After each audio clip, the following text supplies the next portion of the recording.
আমার কাছে চামড়া ছাড়া তো জুতা খুব কম, 2-3টা আছে শুধু সেন্থেটিক, বাকি সব চামড়া। তো ভাই যেটা ধরছে এটাও চামড়া।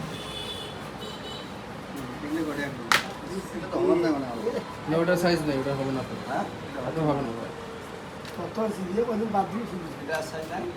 না ওটা একটা শেষ হয়ে গেছে, ওটা সাইজ ছিল শেষ হয়ে গেছে। ওটা লেজার কাটিং জি। এগুলো এখন 1290 টাকা, আরও বেশি ছিল, এখন কমে দেওয়ার চেষ্টা করতেছি।